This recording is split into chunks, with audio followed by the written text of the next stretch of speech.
Lex Fridman's interview with President Zelenskyy is out, and of course, everyone is going to have their own take on it.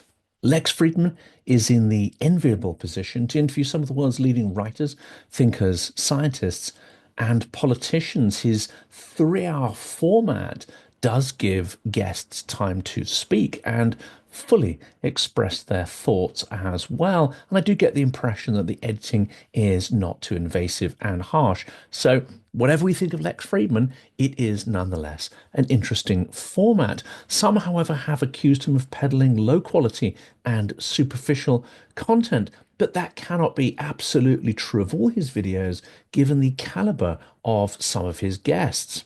And this interview with Zelenskyy that's just come out is one of the best. Not just one of Fridman's best interviews, it is one of the best interviews that Zelenskyy has given.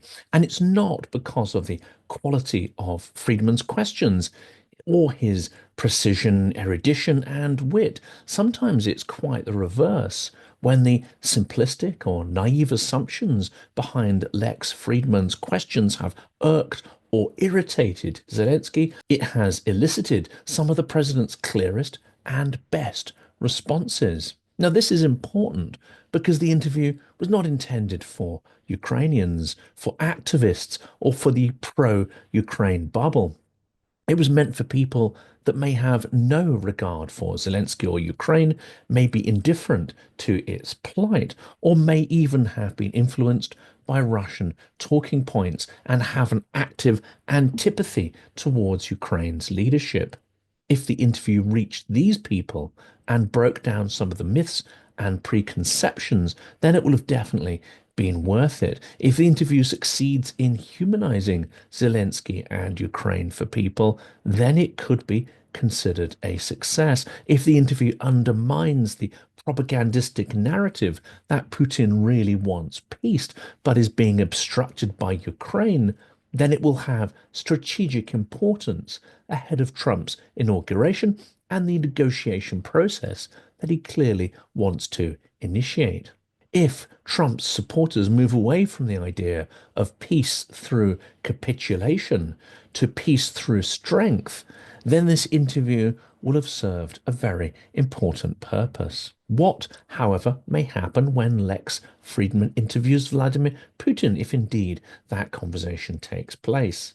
Well, he is likely to be ill-equipped to challenge Putin's narratives, and the format and tone of Lex's interviews will not provide a robust critique of Putin's weaponized version of history, of Russian imperial mythology, and indeed of Putin's own weaknesses and motivations. Unfortunately, with Lex Fridman's format, the quality of the video is almost entirely dependent on the quality of the guest and their willingness to be quizzed, their willingness to be truthful in the recording. So let's get into the interview. Here is a quick summary of some of the most interesting topics covered in that video. One of the strongest messages that came out of the interview, and I think this is a really important one, and it's important for Trump to hear this, is that arming Ukraine need not cost the US an arm and a leg. It can be financed by the $300 billion of frozen Russian central bank assets. That money can be spent on US manufactured weapons. It can be used to create jobs in the US, and that money stays in the US. This really counters the propagandistic narrative that money is being wasted, is being lost, and disappearing into a corrupt black hole in Ukraine. In fact, money rarely makes an appearance in Ukraine. Weapons do. The money stays in the US, is invested in the US economy, and Ukraine gets what it needs. This is such a simple and, in fact, elegant solution to a major problem, and potentially it's one that Trump will be responsive to.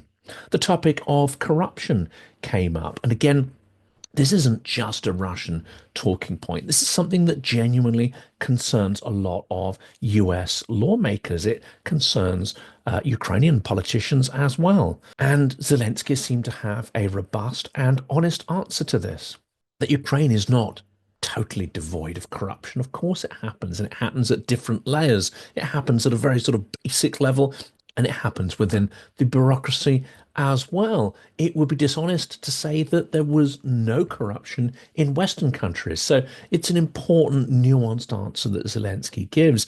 But he goes on to say that Ukraine's anti-corruption system is one of the most advanced in the EU, that the foundational reforms to tackle corruption are now all in place, and there are numerous anti-corruption bodies that act independently within the Ukrainian state. It's very important, I think, to talk about this narrative. We've got many interviews on the channel that really talk about the efforts that are being made to stamp out corruption and prevent its re-emergence. These are things that it's not just for Ukraine to pioneer. These are things that I think we could learn from in the West as well if we are paying attention.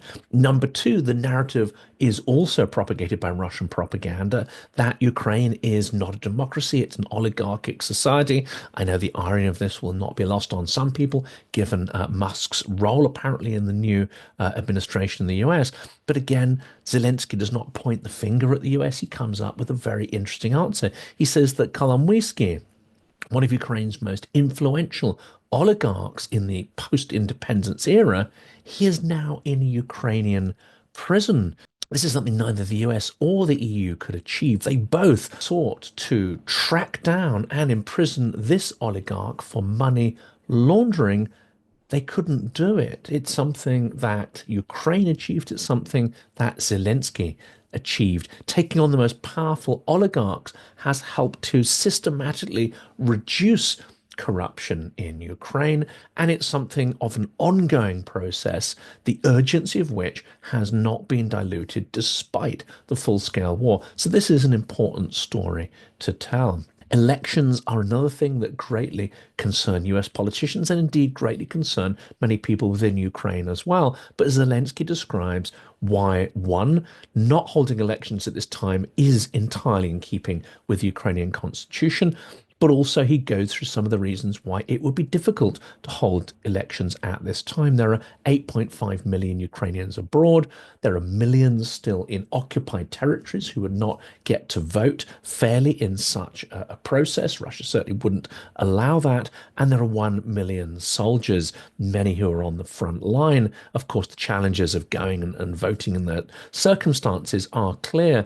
Voting infrastructure would have to be built across the country, and it's not possible in many, many places. However, I think it's important that the desire to hold elections at the appropriate time is emphasized, and Zelensky did this. He said that he remains optimistic that the war could end in 2025, and he reiterated that elections, genuine, free and fair elections, would be one of the first priorities for a Ukraine that wasn't living under a hail of Russian missiles. There was a fairly short response on the Budapest memorandum. Zelensky said that the reality of the Budapest memorandum is that no one gives a expletive.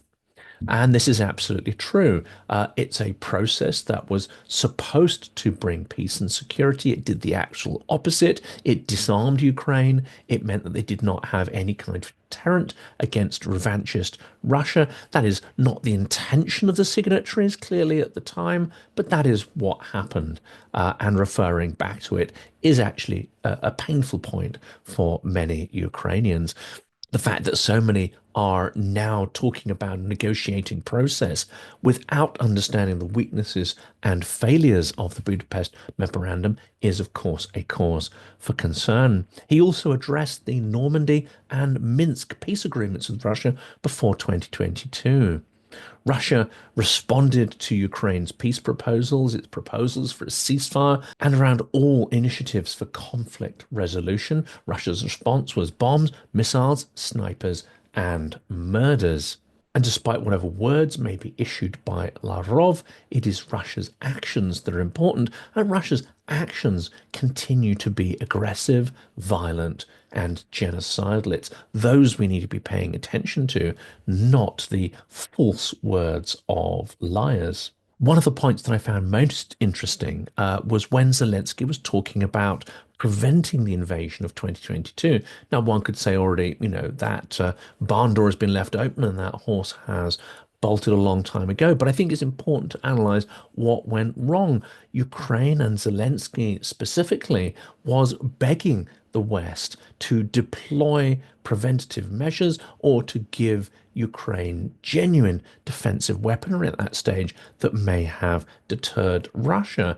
And he made the point that it is no good giving empty promises. It's no good meeting Putin with just sort of words that aren't backed up with any kind of strength or action, because not only does he ignore that, Putin will see this as an absolute sign of weakness and indeed capitulation. Responding to murder with sanctions is not going to work with Putin. These promises, and Zelensky did not hold back in his language, the Western response to both Crimea and then the full-scale invasion was, in his words, bullshit.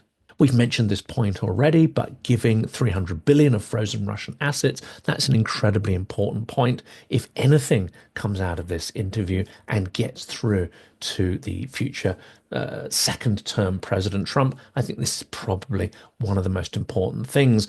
Even under Biden, there has been some pressure on European countries that really hold those 300 billion in frozen funds to start handing them over. Some steps have already been made to hand over the interest on those, but really the entire sum needs to be converted into something that Ukraine could use in terms of deterrence, in terms of weaponry, in terms of resilience. That, of course, hasn't happened. If anyone can force European partners to do this, then I think it is Trump.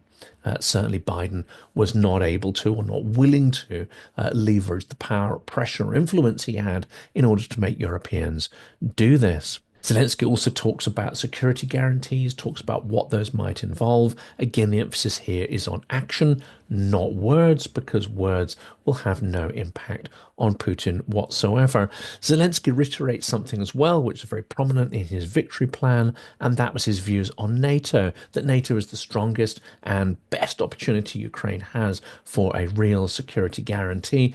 I'm not so aligned with this. And indeed, he doesn't talk about the stepping stones towards NATO because full NATO membership is extremely unlikely at this stage. And indeed, in the medium or even long term, but there may be other security arrangements, other security partnerships that could provide an effective stepping stone towards NATO membership. So behind the scenes, I think there's a lot more interesting detail.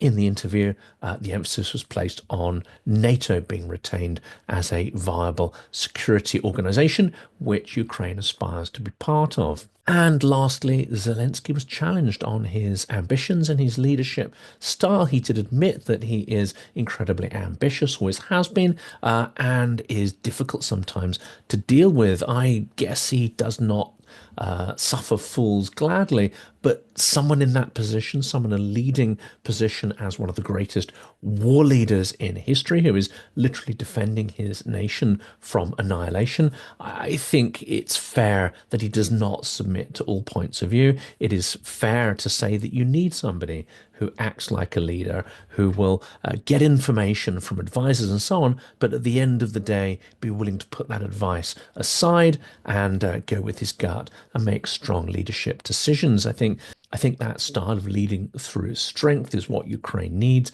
and I think it's why many around the world actually respect Zelensky. And importantly, this really does come through in the interview very strongly.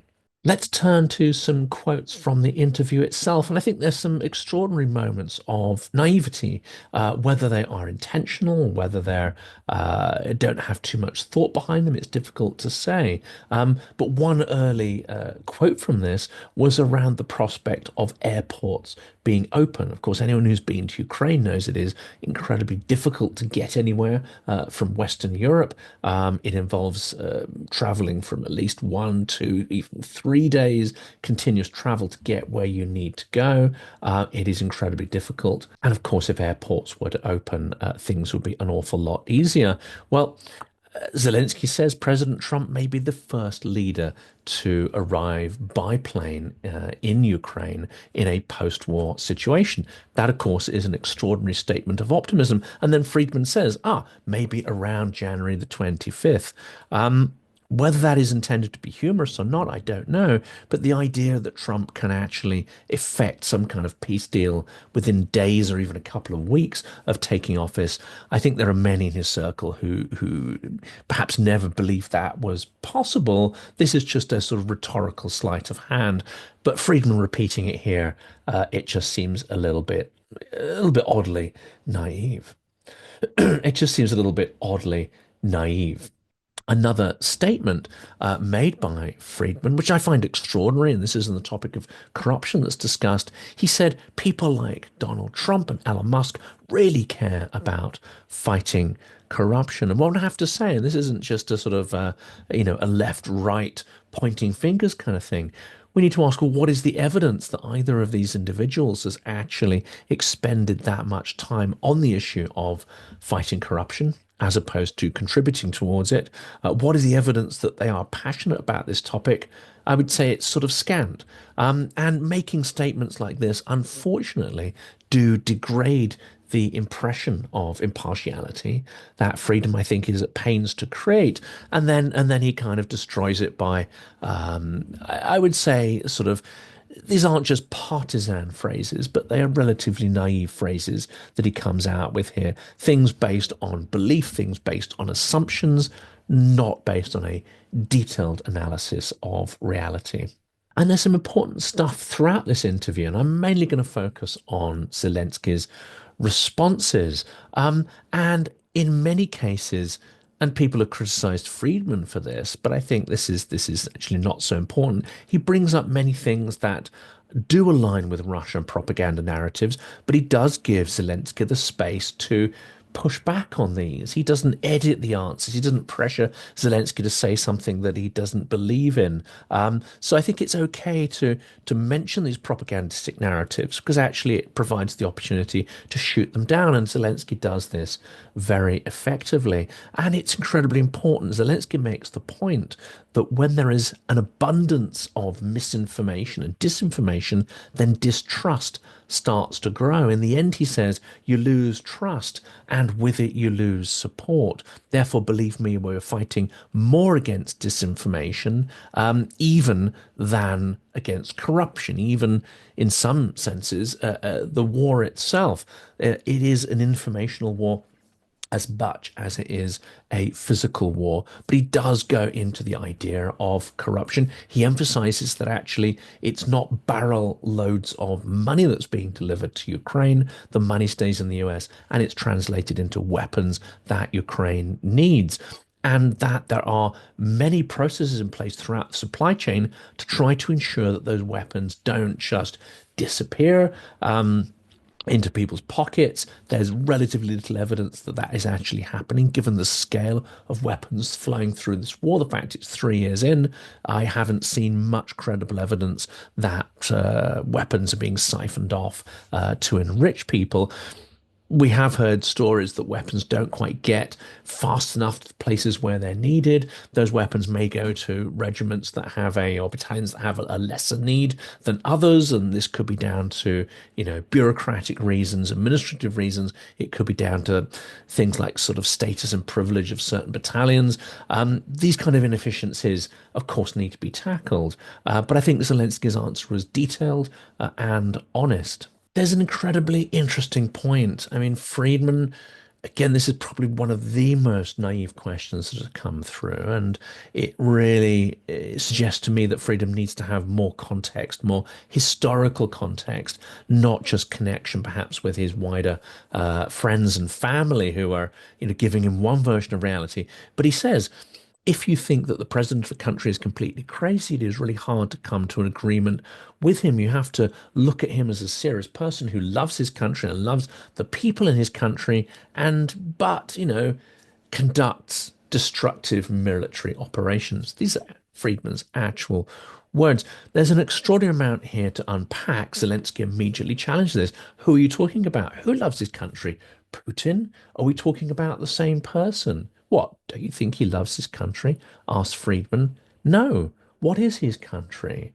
What are his people? He happened to consider Ukraine his country. And what has he done to that country? Asked Zelensky. Well, I think this is a really important point, and this is an extraordinary point of naivety.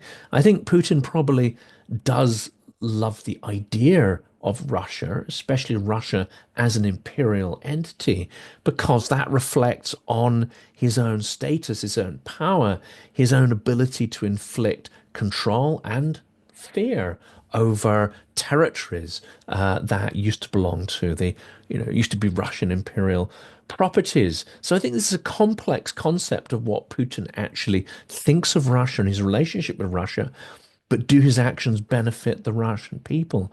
I mean, one could argue that there was economic benefit up until about 2012, until his government became increasingly repressive.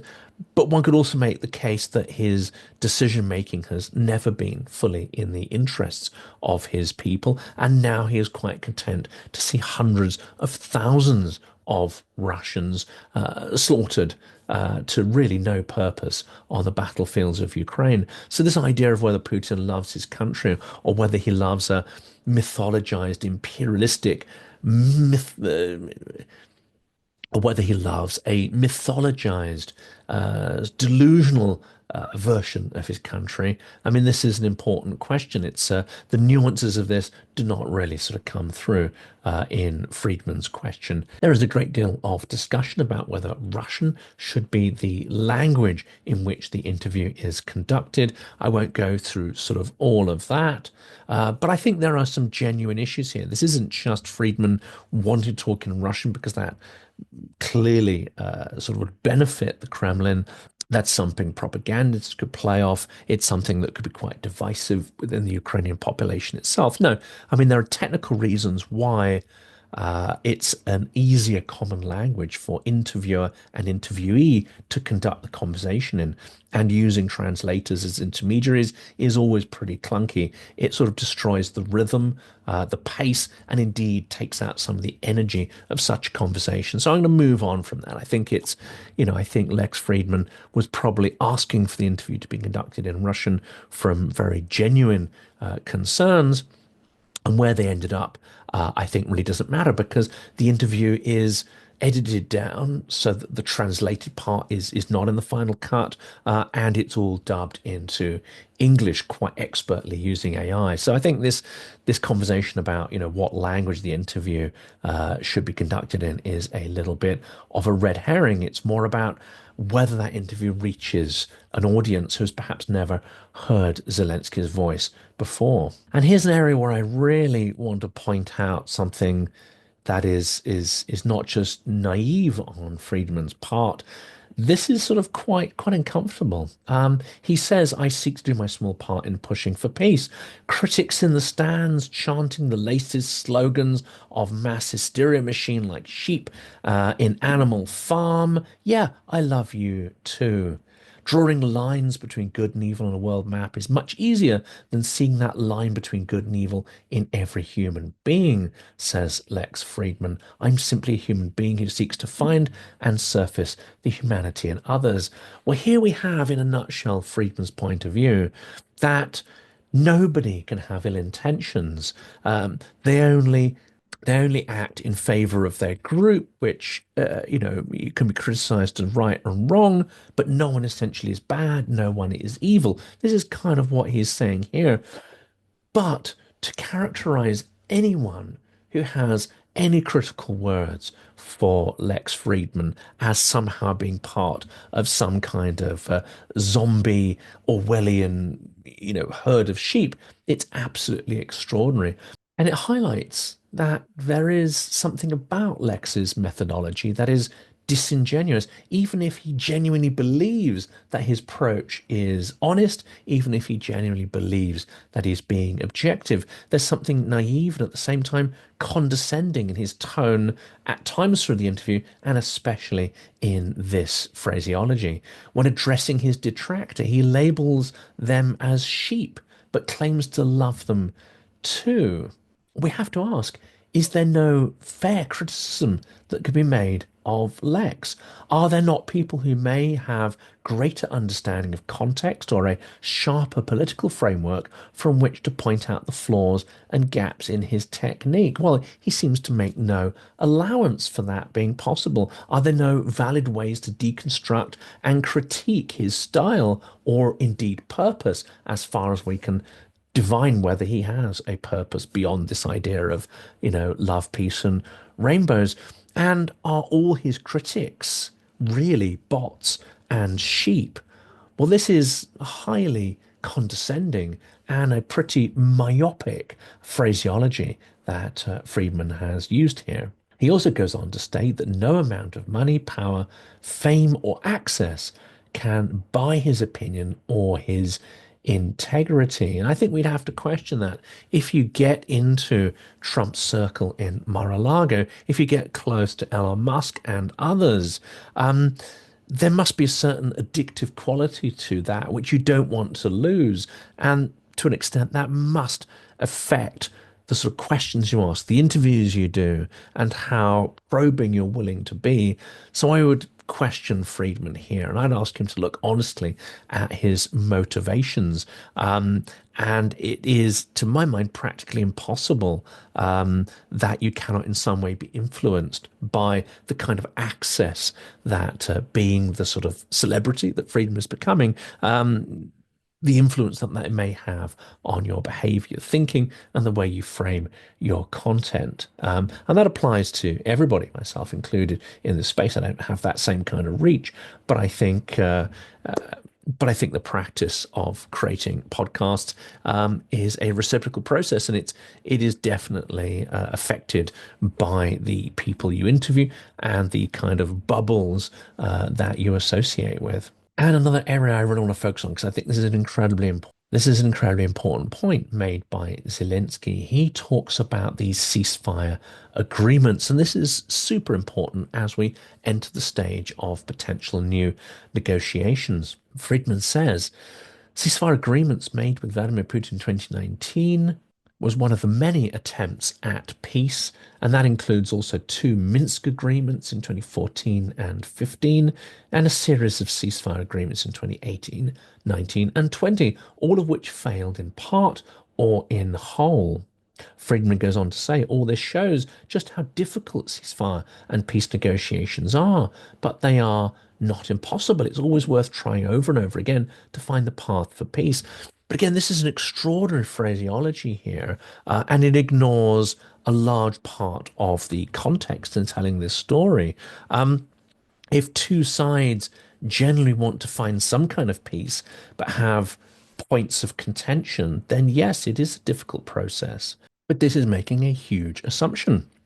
And that's that both parties want some kind of reciprocal arrangement, want something written down which they're then going to observe, that both parties genuinely want peace.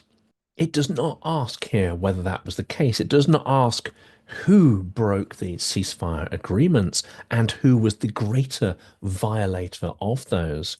Of course, Russian propaganda will label any attempt at defense as aggression. This is why this whole process of Minsk really sort of played into Russia's hands. It also ignores very important statements from people like Vladislav Surkov, who was one of the architects of the Minsk agreements. He produced a short article just in the last couple of weeks that came out and didn't hint at, but it literally said that the Minsk agreements were a red herring. They were designed to trap Ukraine. They were designed to prevent the West from supporting Ukraine, arming Ukraine. It was a form of diplomatic warfare, not diplomacy. So to ignore these various obvious statements from people that were at the heart of that process, indeed the architects of that process, admitting that there was no genuine desire for peace, ignoring that is an extraordinary gap, I think, in Friedman. And an awareness of that would mean that he would frame this question in a very different manner. I think it's important to point that out. And the topic of speaking Russian comes up a lot. Zelensky says, I speak Russian perfectly, of course. However, I cannot respond in Russian. He goes on in the interview to actually respond in Russian in big chunks of it. And I think it's worthwhile because Zelensky is fluent in Russian, and not just fluent, he is eloquent. He can, turn an incredibly powerful phrase. He can be impactful, he can be persuasive, he can be humorous, ironic, satirical. All these things come very naturally to him in Russian. So I'm kind of glad he was able to express himself fully. I think it adds to a richer interview. But Zelensky goes on to say there are 100 drone attacks a day. This is a daily occurrence. The people who attack us, they speak Russian. They attack people who are only very recently told that this war was who were very recently told that this war was in defense of Russian speaking people. And this is where we're going to end this particular analysis on. This is the first of a two-part review of this interview with Lex Fridman. And what Zelensky says here is perhaps the most forceful way in which he's said it. He said that there were over 100 drone strikes in Ukraine just today. This is a daily occurrence. The people who attack us, they speak Russian. They attack people who were only very recently told that this war was in defense of Russian-speaking people. This is why I respect none of them, neither the leader of today's Russia, the director of this war, nor the people. I don't think that you can just pretend that nothing is happening and give Putin a pass once again for saying that we are one people, that we speak one language. Russia speaks the language of weapons, Zelensky says.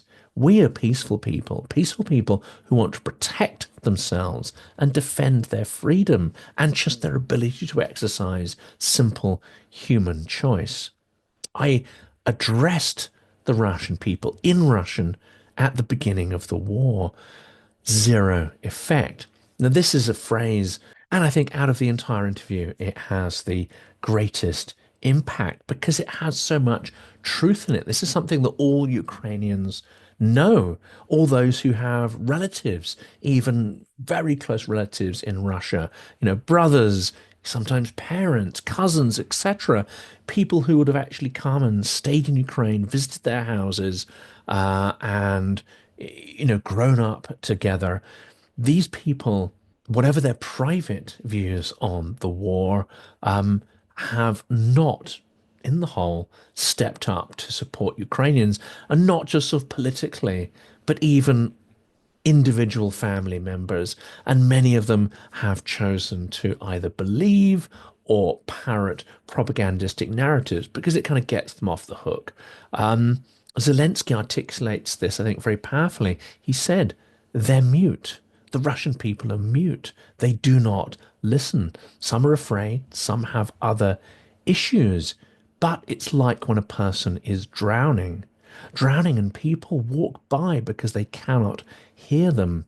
And someone who walks on by crying but is afraid to save them, well, that doesn't change anything for the one that's drowning. I think that's incredibly important commentary for many in the Russian opposition who may harbor a sympathy, who may say, the war must end, etc., etc. But if you don't take action, then that's of no help at all to Ukrainians. And Zelensky says this is why I honestly despise these people as they are deaf. He's not talking here just about the Z propagandists. He's not talking about the bloggers and patriots.